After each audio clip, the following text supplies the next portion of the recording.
2023학년도 1학기 2차 지필평가 시험 범위는 1단원 5단원이고요. 도농중학교 문제입니다. 자, 화학 반응 파트하고 유전 파트 문제가 들어가 있기 때문에 1번부터 끝까지 전부 다 풀이를 한번 해볼게요. 1번 볼게요. 자, 표는 한 변의 길이가 다른 정육면체의 부피와 표면적을 나타냈어요. 옳은 말을 찾아라 라고 했는데 요거는 그거죠. 세포가 왜 분열을 하는가. 보면은 한 변의 길이가 있어요. 1cm, 2cm, 3cm 이렇게 된다는 거는 세포의 크기가 커진다는 얘기거든. 자, 볼게요. 부피가 1에서 8, 27 이렇게 늘어나는 동안 표면적은 6, 24, 54 이렇게 늘어난다는 얘기야. 이거 자세히 할 수는 없어요. 자, 여기서 요 내용에서 중요하게 봐야 되는 건 이겁니다. 세포의 크기가 커지면 커질수록 부피분의 표면적 값이 작아지기 때문에 물질 교환에 불리하다라고 보면 됩니다. 자, 부피분의 표면적 값을 했을 때 여기 1분의 6이기 때문에 6이고요. 8분의 24니까 3이고요. 27분의 54니까 이거 2 되겠습니다. 자, 세포의 크기가 한 변의 길이가 2cm가 되면은 한 변의 길이가 1cm일 때는 부피분의 표면적 값이 6, 한 변의 길이가 2cm일 때는 3, 한 변의 길이가 3cm일 때는 부피분의 표면적 값이 2 이렇게 되는 거야. 그러니까 부피분의 표면적 값은 한 변의 길이가 작을 때 제일 크다는 걸 볼 수가 있어요. 이렇기 때문에 세포는 크기를 키우지 않고요. 분열을 합니다. 적당한 크기 이상이 되면. 첫 번째 기억부터 볼게요. 세포의 크기가 커지면 세포의 표면적은 감소가 아니고 표면적은 일단 증가를 하죠.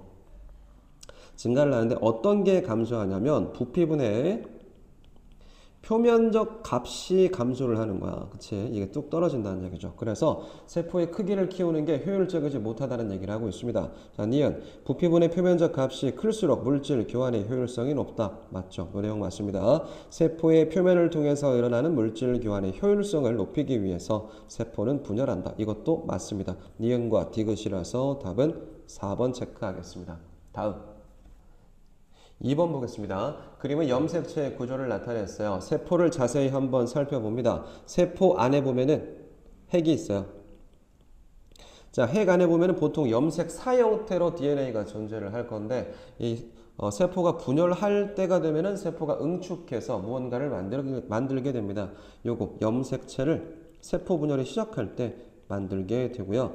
요 A 한 가닥, 염색체 한 가닥을 염색 분체라고 부를 수가 있어요. 염색 분체. 그리고 DNA, 염색체가 평상시에 분열하지 않을 때 쭉 풀려 있어. 이 상태를 염색사라고 하겠습니다. 염색사 형태로 존재를 하고요. 이 염색사는 여기 있는 단백질인데요. 단백질과 요 나머지 요실 같은 부분 있죠. 여기를 DNA라고 볼 수가 있겠고, 요 DNA 안에는 유전자는 유전 정보를 가지고 있습니다. 유전자라고 하면 DNA 안에 특정 부분을 얘기하는 겁니다. 자, 1번 볼게요. A는 염색체를 이루는 두 가닥의 염색 분체로 부모로부터 한 개씩 물려받은 것이다. 1번 바로 틀렸어요. 부모로부터 하나씩 물려받은 것은 상동 염색체라고 하죠. 이렇게 생겼습니다. 이렇게. 자, 요 두 개를 묶어서 크기와 모양이 똑같은 한 쌍의 염색체, 요것을 상동 염색체라고 하는데 이 상동 염색체 하나는 엄마한테 받은 거, 상동 염색체 한 가닥은 또 아빠한테 받은 거기 때문에 그렇죠. 유전 정보가 같지 않단 말이야. 근데 요거 하나 있죠. 요거 통째로는 아빠한테 받은 거라고 생각을 하면은 여기 있는 염색 분체와 요쪽에 있는 A' 염색 분체 가닥이 똑같은 유전 정보를 갖고 있어요. 왜냐하면 처음에 요만큼의 염색 분체 한 가닥에서 DNA 복제를 이루어서 요렇게 두 가닥의 염색 분체를 바뀌는 거기 때문에 요놈과 요놈의 정보는 똑같아야 합니다. 그래서 1번은 틀렸고요. 자, B는 염색사로 B가 응축되어서 염색체를 만든다. 맞고요. C는 유전물질인 DNA이다. DNA 유전자 뭐 다 상관없습니다. 맞습니다. 맞다고 볼게요. 자, 염색체는 세포가 분열할 때 관찰할 수가 있어요. 그쵸? 평상시에는 염색사 형태로 풀려 있다가 염색체 형태로 만들어지는 거는 분열할 때, 세포가 분열할 때 염색체 형태로 응축하게 됩니다. 체세포 분열로 만들어진 두 개의 딸 세포는 모세포와 염색체의 수와 모양이 같다. 맞습니다. 이렇게 들어가면 되겠다. 틀린 거 1번만 체크하면 되겠습니다. 자, 3번입니다. 보기의 그래프는 사람의 세포가 분열하는 동안에 핵 한 개당 염색체 수 변화, DNA 상대량 변화를 나타냈습니다.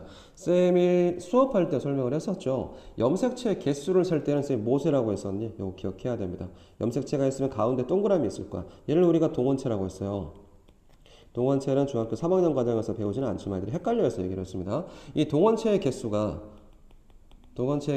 염색체 수예요. 자, 그러면 이렇게 있으면 염색체 한 개죠. 요렇게 있어도 한 개의 염색체라고 볼 수가 있단 말이죠. 동원체의 개수가 염색체 개수가 되고요. DNA 상대량은 염색 분체의 가닥수를 세라고 했어요. 요렇게 이게 한 가닥이죠. 염색 분체 한 가닥. 이렇게 있으면은 염색 분체가 두 가닥이 있기 때문에 얘보다는 얘가 DNA 상대량이 많다라고 볼 수가 있겠다. 그쵸? 자, 이렇게 해놓고 보겠습니다. 자, 체세포 분열하고 감수 분열 두 개를 구분할 겁니다. 감수 분열은 모세포에서 딸세포가 될 때 전체 염색체의 개수가 모세포의 절반인 딸세포를 만들어낼 거기 때문에 염색체의 개수가 절반으로 줄어듭니다. 그쵸? 체세포 분열은 변동이 없을 거란 말이죠. 염색체의 개수가. 자, 그럼 찾아봅시다. 염색체의 개수가 변동이 없으니까 나가 체세포 분열.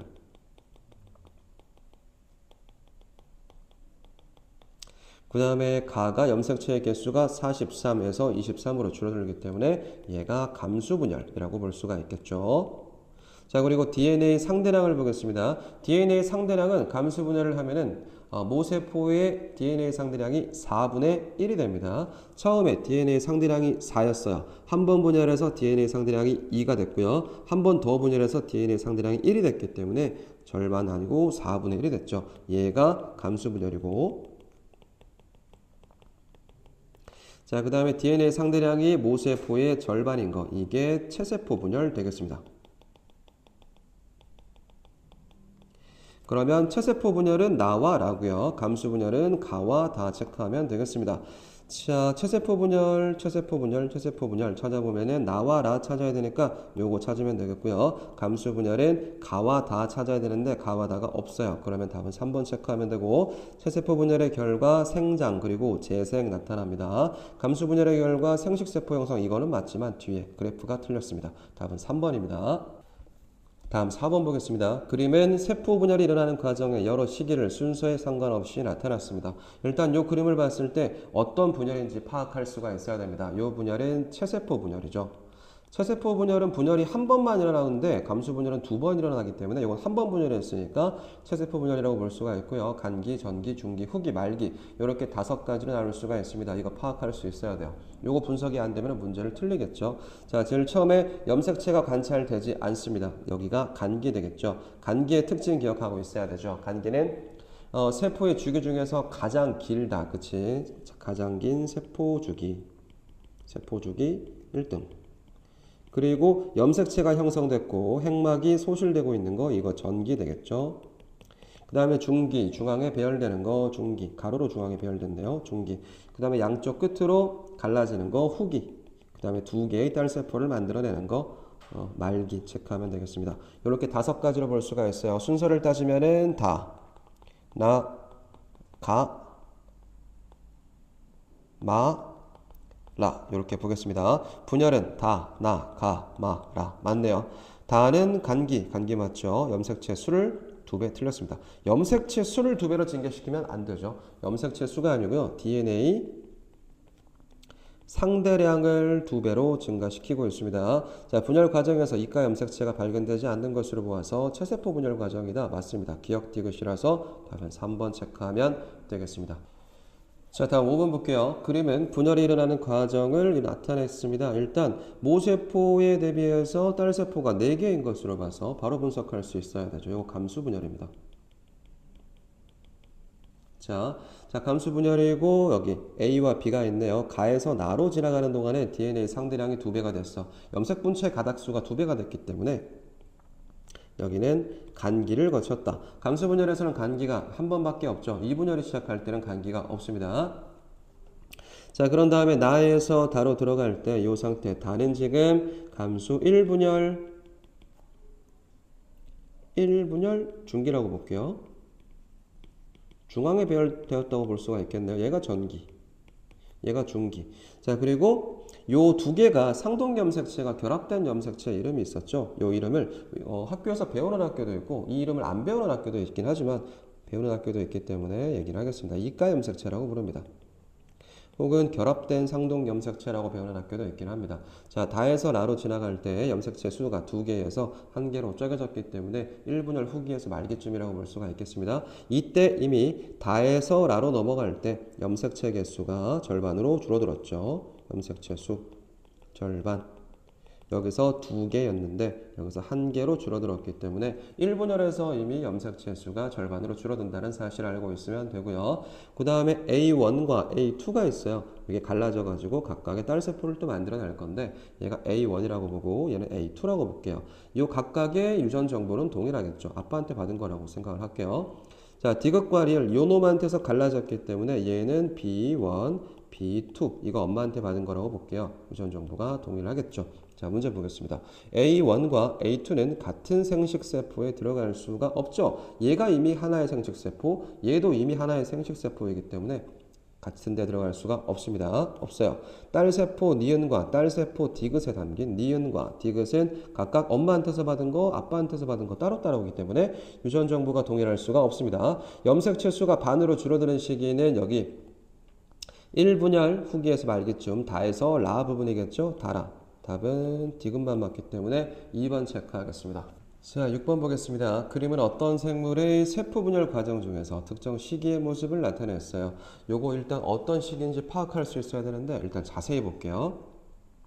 요거 두 개가 처음에 상동 염색체였을 거고요. 요거 두 개가 상동 염색체였을 거라고 볼 수가 있겠다. 그리고 염색체의 개수는 4개 있네요. 지금 한 개 여기 그림이 좀 지워졌는데 이렇게 하나의 세포 안에 4개의 염색체가 있었던 상태였겠습니다. 이거 지금 감수 분열이에요.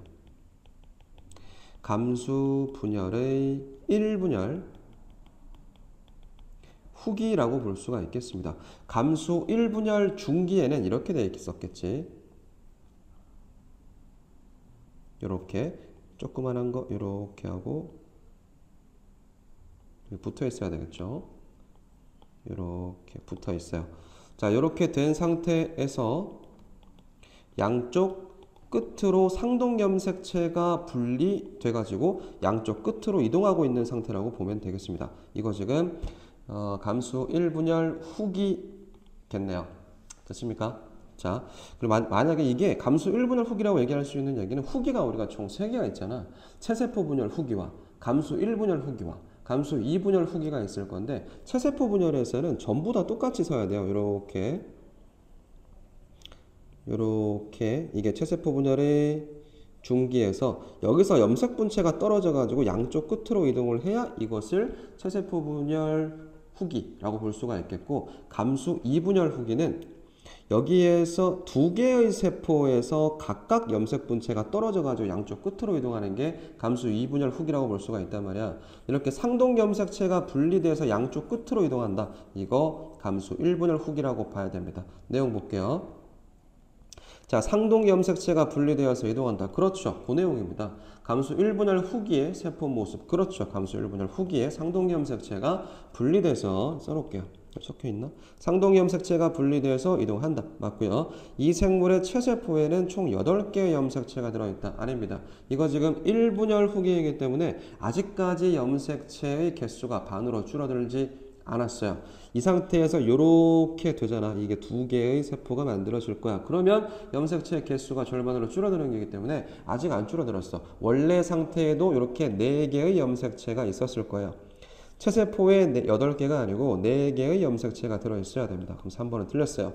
이와 같은 세포 분열은 생식기관에서만, 그렇지, 감수 분열이니까 생식기관에서만 나타날 거고요. 이 생물의 생식세포에는 2개의 염색체가 들어있다. 처음에 4개가 있었으니까 반응이 끝나고 나면은 2개의 염색체로 줄어들겠죠. 이 세포를 생식세포라고 부를 수가 있겠다. 사람으로 치면은 정자, 난자, 그 2개가 해당되겠죠. 답은 3번이었습니다. 요 학생은 요 문제만 딱 틀려가지고 96점 받았는데요. 요 문제 조금 헷갈릴 수 있어요. 잘 구분해놔야 됩니다.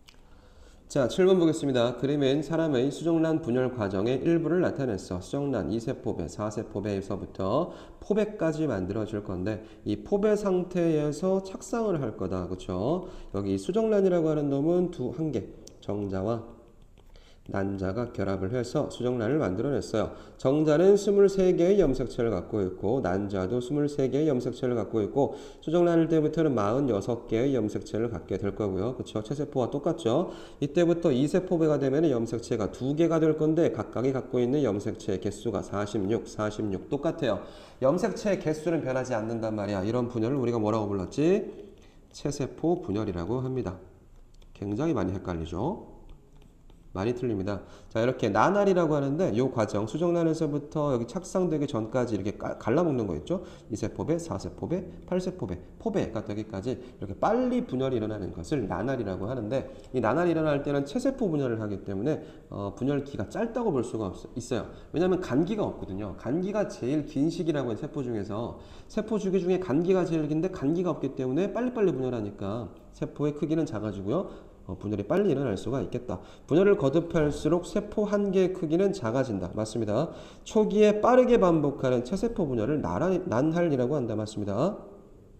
4세포배 여기죠. 4세포배 세포 한 개의 염색체 수는 46개. 8세포배 세포 한 개의 염색체 수도 46개이기 때문에 염색체 개수는 똑같아야 돼. 2배라고 했기 때문에 틀렸어요. 기억과 니은이라서 답은 3번 체크하면 되겠습니다. 다음 8번 보겠습니다. 완두가 유전 실험 재료로 알맞은 까닭을 옳게 설명한 거. 한 세대가 길다. 틀렸어. 이건 사람이죠. 한 세대가 짧아요. 그리고 대립형질이 뚜렷하다. 이거 정답이네요. 2번 되겠습니다. 대립형질이 뚜렷하다고 하는 것은 둥근 거 혹은 주름진 거 이렇게 뚜렷하게 나타나고 노란 거 그리고 초록색 이렇게 뚜렷하게 나타난다는 거지. 둘밖에 없다는 얘기야. 자, 자유롭게 교배할 수 있고요. 구하기 쉽고 생장 조건도 까다롭지 않습니다. 자손의 수가 많죠. 만든 거는 2번밖에 없습니다. 자, 9번 문제 보겠습니다. 그림은 완두의 모양과 색깔에 대한 유전 실험입니다. 일단 두 가지 형질이 섞여 있는 게 바로 나왔어요. 한 가지만 들어있는 거 빼고 두 가지만 바로 나왔다는 얘기죠. 자, 둥글고 노란색 두 가지 형질이 섞여 있습니다. 둥글고 노란색 라지알, 라지와이. 주름지고 초록색은 스몰R, 요놈이 만들어낼 수 있는 생식세포는 라지알, 라지와이. 얘가 만들어낼 수 있는 생식세포는 스몰R, 스몰Y입니다. 두 개가 결합하면 만들어질 수 있는 유전자형은 라지알, 스몰R, 라지와이, 스몰Y 밖에 없죠. 그쵸? 둥글고 노란색 완두가 100% 나오게 됩니다. 라지알, 스몰R, 라지와이, 스몰Y가 만들어낼 수 있는 생식세포의 종류는 4가지입니다. 라지알, 라지와이, 라지알, 스몰R, 라지와이, 스몰Y가 1대1의 비율로 생식세포가 만들어집니다. 자, 이렇게 만들어진 상태에서 이 라지알, 스몰Y, 라지아와이, 스몰Y가 이 잡종 1대라고 부르거든요. 이 잡종 1대끼리 교배를 시켰어. 그러면 라지알, 스몰R, 라지와이, 스몰Y가 각각 자가 교배를 했다고 치면 잡종 2대가 나오게 되는데 잡종 2대에서 둥글고 노란색, 둥글고 초록색, 주름지고 노란색, 주름지고 초록색의 완두가 9대, 3대 1의 비율로 나오게 됩니다. 총 16개 중에서 9대 3대 1의 비율로 나오게 된다는 얘기죠. 자, 일단 여기까지 하고 1번부터 볼게요. 가의 유전자형은 어디 있습니까? 가 누구죠? 얘가 가죠. 주름지고 노란색이니까 주름졌다는 얘기는 스몰 R이고 라지Y고 라지Y 이거나 스몰 R, 라지Y와 스몰 Y 이렇게 나올 수도 있어요. 요 두 가지가 주름지고 노란색인 완두입니다. 그래서 기억은 1번은 틀렸어요. 다음 두 번째 F1의 유전자형은 라지알, 스몰 R, 라지와이, 스몰 Y 맞죠? 이게 잡종 1대를 얘기하는 거니까 2번은 맞고요. F1의 표현형은 둥글고 노란색인 완두 맞습니다. F1은 라지알, 스몰 R, 라지와이, 스몰 Y이기 때문에 둥근 거 노란색 맞아요. F2에서 얻은 둥근 완두, 주름진 완두의 개수비는 3대 1이다. 이게 맞죠? 9331 중에서 둥근 거 이렇게 12개, 주름진 거 4개니까 12대 4라서 3대 1의 비율로 둥근 것과 주름진 것이 나오게 됩니다. 자, 두 가지 이상의 형질을 동시에 유전해도 서로에게 영향을 미치지 않고 독립적으로 유전된다. 이 법칙을 맨델의 유전 법칙 중에서 독립의 법칙이라고 합니다. 맞습니다. 틀린 거는 1번밖에 없습니다. 이 내용에서 나올 수 있는 문제가 굉장히 많기 때문에 여러 가지 유형 다 봐놔야 됩니다. 자, 10번 볼게요. F2에서 잡종 이대라는 얘기죠. 총 3,200개의 완두를 얻었을 때 가와 같은 표현형을 얻는 완두는 이론상 몇 개입니까? 가는 주름지고 노란색이죠. 주름지고 노란색은 총 3개가 나오는데 9대 3대 3대 1이니까 총 3개가 나와요.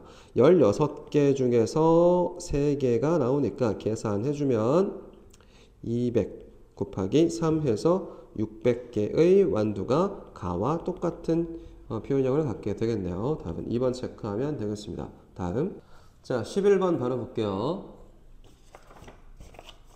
그림은 어떤 집안의 미맹 가계도를 나타냈습니다. 가계도에 대해서 옳은 설명을 골라볼게요. 정상남자, 미맹남자 보이죠? 일단 상염색체 유전이기 때문에 상염색체 자, 유전이기 때문에 large tt, small tt 이렇게 계산하겠습니다. large t 그리고 small t.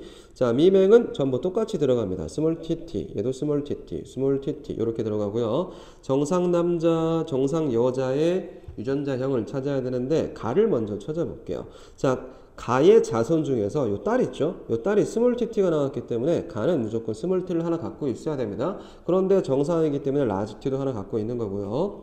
나를 보겠습니다. 나는 나의 엄마가 스몰 t이기 때문에 나의 어머님한테서 받을 수 있는 유전자 t, 스몰 t밖에 없죠. 아빠한테 라지 t를 받아서 라지 t, 스몰 t.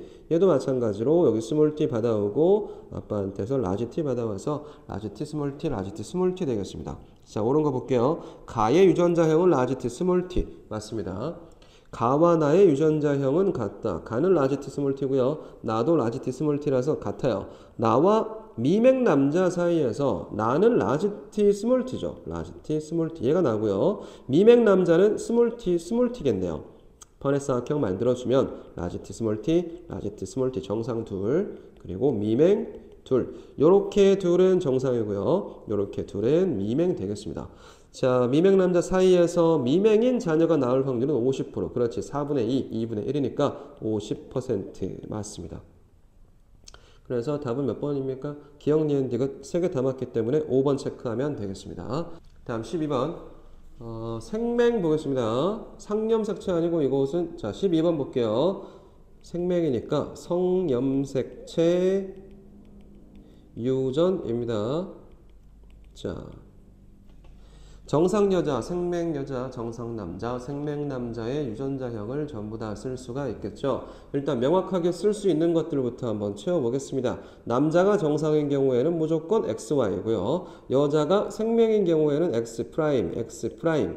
얘는 남자가 생맹이니까 X'Y고 C도 남자가 생맹이라서 X'Y고 그 다음에 D와 나 같은 경우가 정확히 확인이 안 됩니다. 정상인 여자인데 보인자인지 보인자가 아닌지를 파악을 하려면 이제 자손 가계도를 확인을 해야 되겠죠.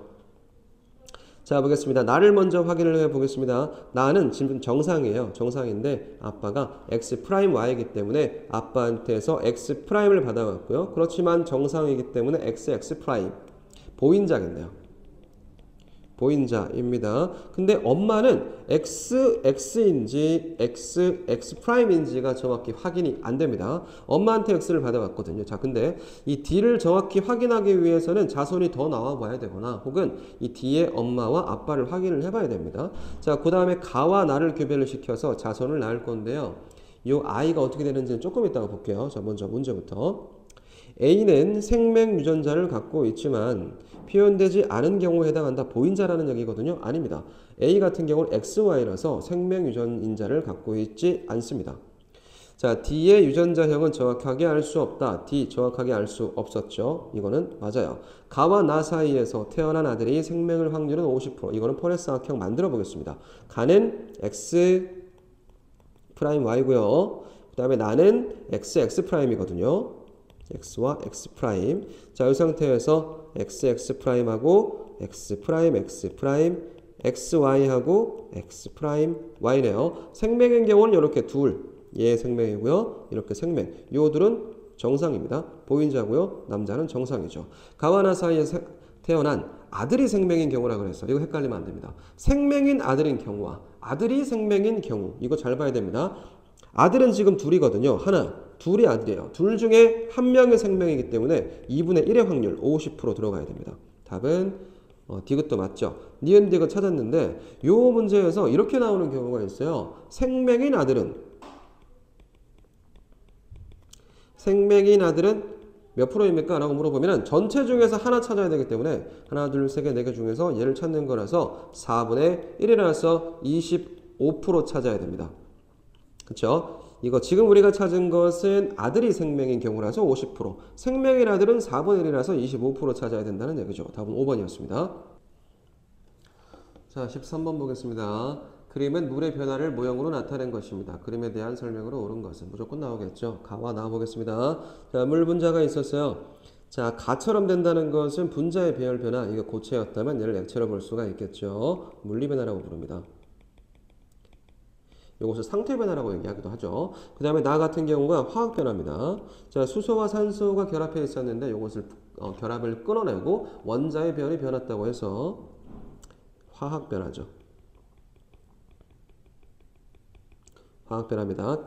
1번부터 보자. 가에서 분자의 종류가 변한다. 안 변했습니다. 여기 물 분자죠? 물 분자거든요. 변하지 않았습니다. 가에서 물의 고유한 성질이 변한다. 안 변했어요. 물 분자가 그대로 있고 물 분자가 그대로 있기 때문에 성질이 변하지 않았습니다. 나에서 원자의 배열은 변하지 않고 틀렸어요. 원자의 배열이 변했습니다. 나에서 원자 배열이 변했기 때문에 틀렸다고 볼 수가 있겠죠. 간은 화학 변화 틀렸죠. 간은 물리 변화라고 했었죠. 물 분자가 간격만 넓어지는 분자 배열 변화이기 때문에 분자 배열 변화라서 화학 변화가 아니고 물리 변화, 나가 화학 변화가 되어야 됩니다. 가와 나 사이에서 모두 원자의 종류와 수는 변하지 않는다. 그렇죠. 이것 때문에 성립하는 법칙이 하나 있었죠. 원자의 종류와 수는 절대로 변하지 않기 때문에 질량 보존 법칙이 성립한다고 했었습니다. 자, 다음 넘어가겠습니다. 14번 볼게요. 우리 주변에서 일어나는 물질 변화 중에서 분자를 구성하는 원자의 배열이 달라지는 변화. 이거 잘 봐야 돼요. 원자의 배열이 달라지는 변화이기 때문에 이거 화학 변화죠.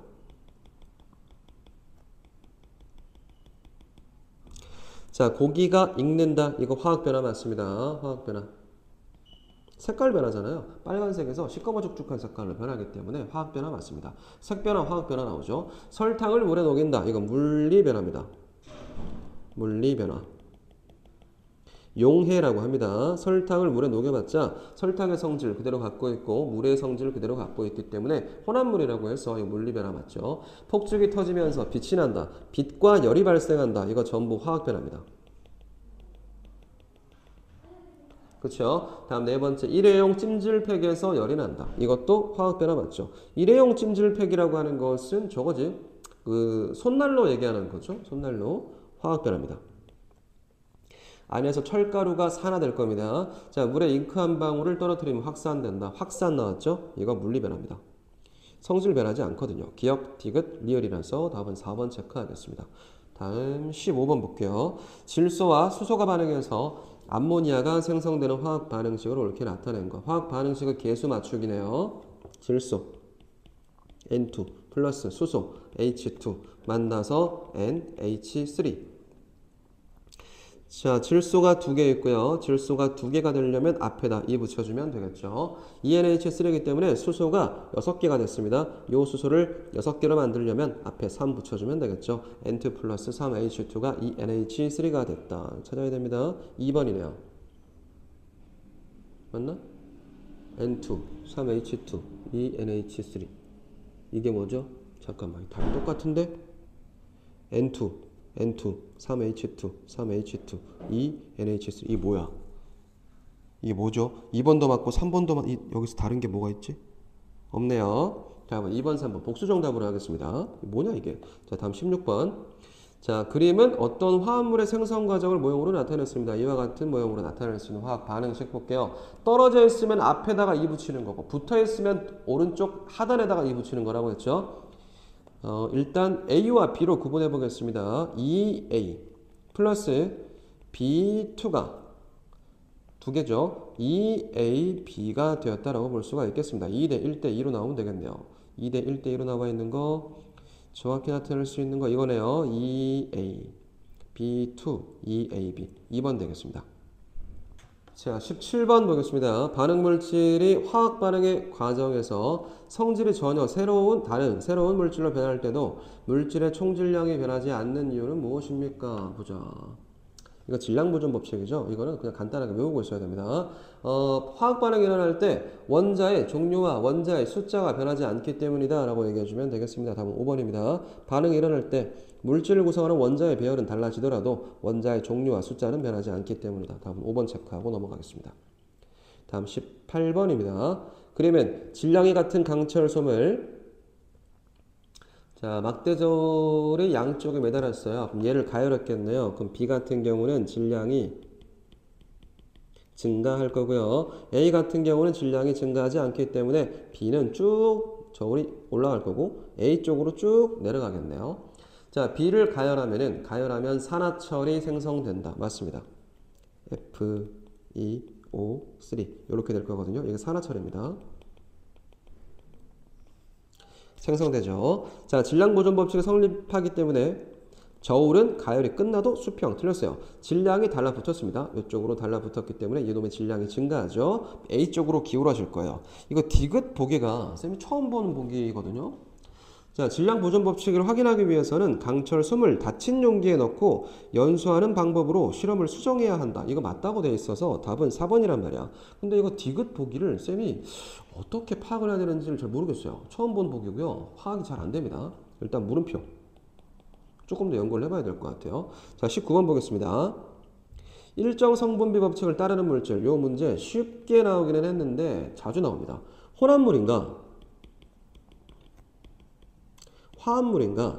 이 두 개를 구별할 수 있는가라는 문제입니다. 자, 물 같은 경우는 이거는 화합물이죠. 수소하고 산소가 완벽하게 만나서 새로운 물질이 되기 때문에 기억은 화합물이라고 봐야 되고, 초코 우유는 초코의 성질 그대로 갖고 있고 우유의 성질 그대로 갖고 있기 때문에 얘는 혼합물이라고 봐야 돼요. 혼합물에서는 일정 성분비 법칙이 성립하지 않습니다. 섞으면 섞는 대로 다 섞입니다. 그죠? 이산화탄소 완벽하게 새로 만들어진 새로운 물질 이산화탄소 화합물 되고요. 암모니아 수용액입니다. 수용액이라고 하는 것은 물에다가 암모니아를 섞었다는 얘기예요. 이거는 암모니아의 성질, 물의 성질 그대로 갖고 있기 때문에 이것도 혼합물이라고 봐야 돼서 화합물은 기억 디귿 답은 1번 체크하겠습니다. 다음 20번 보겠습니다. 그러면 물과 가산화수소의 분자의 모형을 나타냈어. 이거 딱 봐도 뭐 어떤 내용인지 봐야 됩니다. 같은 원소끼리 결합을 해 있단 말이야. 수소와 산소가 결합을 했는데 결합하는 질량 B가 달라요. 질량 B가 다르면 일정 성분비 법칙에 대한 설명입니다. 자, 물은 수소하고 산소가 2대 1대 2로 결합을 하거든요. 그래서 1대 8대 9의 질량비가 나타나요. 질량비 나온다는 거는 무조건 일정 성분비 법칙이고요. 과산화수소 같은 경우는 요거죠. 요것만 하자. 1대 16대 17. 요게 중요합니다. 1대 16으로 결합합니다. 과산화수소는. 그래서 물은 1대 8. 과산화수소는 1대 16의 질량비를 가지게 된다는 얘기야. 둘이 다른 물질이죠. 자, 물을 구성하는 수소와 산소의 원자수의 비는 2대 1이다. H2O 수소가 2개고요. 산소가 1개이기 때문에 2대 1 맞습니다. 물을 구성하는 수소와 산소의 질량비는 1대 16 틀렸어요. 1대 8입니다. 이거 쌤이 외우라고 했었거든. 1대 8 나와야 돼요. 니은은 틀렸어요. 자, 물과 과산화수소는 성분 원소의 종류가 같기 때문에 같은 물질 틀립니다. 과산화수소 마시면 안 되잖아요. 그죠? 먹으면 죽어요. 성질이 달라요. 자, 수소 1g과 산소 20g으로 만들 수 있는 과산화수소의 질량은 17g. 이거 맞죠? 왜냐하면 수소 1g하고 플러스 산소 16g이 결합해서 17g이 나와야 과산화수소죠. 자, 산소가 4g은 반응하지 못하고 남아있을 겁니다. 기억, 디귿, 가만 있어봐. 디귿은 잠깐만 있어봐. 같은 물질. 이거 틀렸다고 봐야죠. 같은 물질이 아니라고 했었기 때문에 기억 리얼이라서 답은 3번 체크해야 됩니다. 21번 보겠습니다. 그림은 한 개당 질량이 5g인 볼트와 질량 한 개당 질량이 2g인 너트를 이용해서 BN2를 만들었어요. 볼트가 그럼 2B 5N 결합할 때 5N 아니고 4N으로 가겠습니다. 5개지만 4N만 반응에 참여했고요. 2BN2 플러스 B 이렇게 가야 되겠네요. 플러스 빼자. 자, 여기서 알짜 반응식이라고 하는데 반응에 참여한 물질을 모두 써놓은 것을 알짜 반응식이라고 하거든요. 이렇게가 알짜 반응식이고 나머지 요거 하나는 반응하지 못하고 남아있다라고 봐야 되겠습니다. 자, 이 반응은 2B 플러스 5N 여기서 틀렸다는 거죠. 4N 나와야 돼요. 1번 틀렸습니다. 자, 생성된 화합물에서 볼트와 너트의 개수비는 2대 5이다. 이 틀렸습니다. 이거 볼트가 2개 사용됐고요. 너트가 4개 사용됐기 때문에 2대 4로 반응해서 1대 2 나와야 됩니다. 틀렸고요. 생성된 화합물에서 볼트와 너트의 질량비는 5대 2다. 5대 2가 아니고 볼트는 5g이 맞는데요. 너트가 2개 쓰였기 때문에 4g 나와야 돼요. 5대 4 나와야 됩니다. 자, 이 반응을 이용하면 기체 반응 법칙 당연히 설명할 수 없죠. 기체가 아닌걸요. 그쵸? 설명 못해요. 볼트 30개와 너트 20개를 이용하면 만들 수 있는 화합물의 개수가 10개이다. 항상 어디 맞추라 그랬지? 작게 있는 물질에 맞추라 그랬어. 볼트가 지금 30개 있어요. 볼트가 30B라고 할게요. B 30B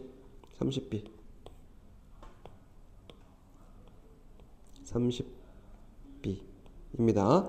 자, 30B가 있으면은 너트 몇 개랑 반응할 수 있죠? 60개랑 반응할 수 있단 말이에요. 근데 너트가 20개밖에 없어요. 그러면 20N이겠지. 그러면 요 중에서 20개의 너트와 반응할 수 있는 볼트는 10개입니다. 그죠? 10BN2 그리고 30B 중에서 20개의 볼트는 남아있기 때문에 완벽한 화학 반응식으로 쓰면 10B 플러스 20N은 10BN2 이렇게 돼야 됩니다. 됐나요? 이걸 알짜 반응식이라고 하죠. 답은 5번 체크하겠습니다. 자, 22번 볼게요. 그래프는 구리가루 8g을 도가니에 넣었어. 8g 동그라미 하겠습니다. 쌤 이거 외우라고 했었어요. 산화구리 만들 때 구리와 산소의 질량비는 CuO 2 4대 1대 5라고 했습니다. 구리가 4g이 있으면 산소 1g과 반응해서 산화구리가 5g이 나오는 거니까 구리가 지금 얼마 있어요? 8g 있어요. 그러면 산소 2g과 반응해서 총 10g의 산화구리를 만들어낼 수가 있겠네요. 자, 보자. 가열 시간 나와 있고 구리가 8g이 있었으니까 산소 2g과 반응을 해서 총 10g의 CuO를 만들어냈겠네요. 자, 발행 결과 생성된 산화구리 2를 구성하는 구리와 산소의 질량비는 4대 5가 아니라 구리와 산소는 4대 1이고요. 구리와 산화구리가 4대 5가 되겠죠. 기억 틀렸습니다. 가 구간에서 질량이 증가하는 이유는 도가니 속의 구리가 공기 중에 산소와 반응, 그렇죠. 질량이 일정한 나 구간에서, 여기 나 구간이죠. 산화구리를 구성하는 구리와 산소 사이에 일정한 질량비가 존재함을 확인할 수 있어요. 니은 디귿 답은 4번인데 산소가 많이 있어봤자 구리가 더 이상 없기 때문에 산화구리가 만들어질 수 없다는 얘기를 해주면 되는 거예요. 니은 디귿 답은 4번입니다. 다음 23번 볼게요. 산화구리 180g을 만드는 동안에 참여한 산소의 질량, 이거 비례배분입니다. 이거 해볼게요. Cu 플러스 O2가 CuO를 만들어낼 때 ECU, ECUO 4대 1대 5의 질량비로 반응을 합니다. 그런데 생성되는 산화구리가 180g이기 때문에 구리와 산소가 각각 얼마나 들어가면 되니? 여기는 5분의 4 들어가면 되고요. 여기는 5분의 1 들어가면 됩니다.